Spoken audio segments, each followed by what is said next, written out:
ebidensya, resibo, walang lusot ang may atraso. Ang kinakasama ni Mrs. bigla na lang nag-disappear, pero hindi pala siya nangaliwa, kundi mas masakol pa raw ang ginawa.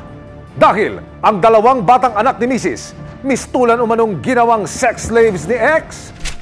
Halos 7 taong tinakot, pinagbantaan, minaltrato at paulit-ulit na kinalay at inabuso.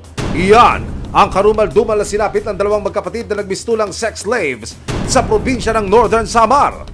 Dito po yung dati kong tinitirahan. Dito po yung nangyari yung crime ko. Dito po yung bahay ng stepfather ko. Dito po lahat nangyari yung masamang alaala ko. Itatago namin sila sa mga pangalang Cristel, 20 taong gulang at Jessa, 17 taong gulang. Kwento ni Cristel, nagsimula ang pang-aabuso sa kanya noong siya'y 13 gulang pa lang. Pag wala po si mama po, ginagawa niya po yung gusto niya sa akin, yung ginagahasa po niya. Noong time na po yun, alam ko na po na mali po talaga yun. Pero dahil sa takot, hindi raw agad nakapagsumbong ang dalaga. Tinakot po niya ako na ilalay niyo po sa amin yung kapatid naming bunso.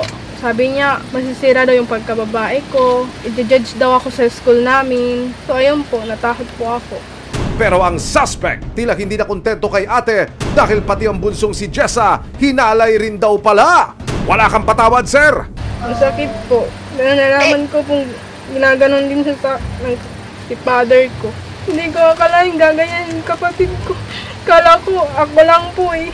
Ang suspect na walang awang lumapastangan sa kanila, walang iba kundi ang itinuring na nilang sariling ama. Itatago namin siya sa pangalang Eric. Taong 2014 nang makilala ng inang si Joanne. Hindi niya rin tunay na pangalan ng kinakasamang si Eric. Sobrang tiwala po.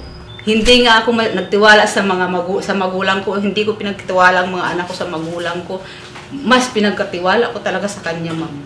Yung pala, deep inside, mas maano pa sa diablo.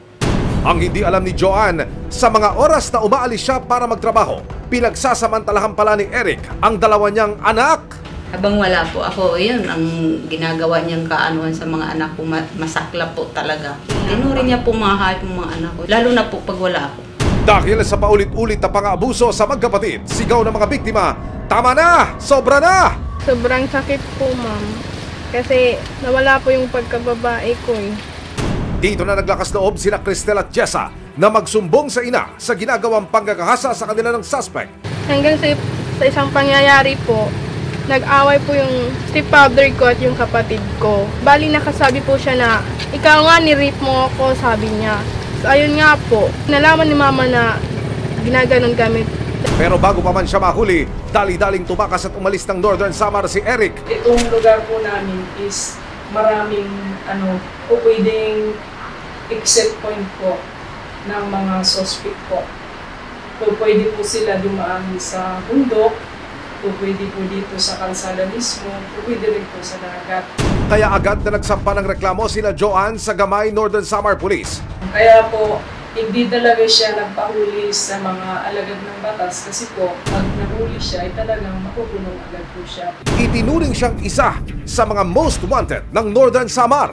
At matapos sa mahigit 2 taong tila pag-hide and seek sa mga otoridad, lumabas na ang warrant of arrest laban kay Eric.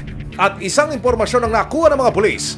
Nagtatago naman suspect dito sa Metro Manila at pag-alagala bilang isang pedicab driver. May na-receive kaming information na pumunta dito sa NCR. Nag-conduct kami ng verification. So, lumabas na doon sa intelligence report namin, nandun siya sa Pasay, nagtatago as pedicab driver.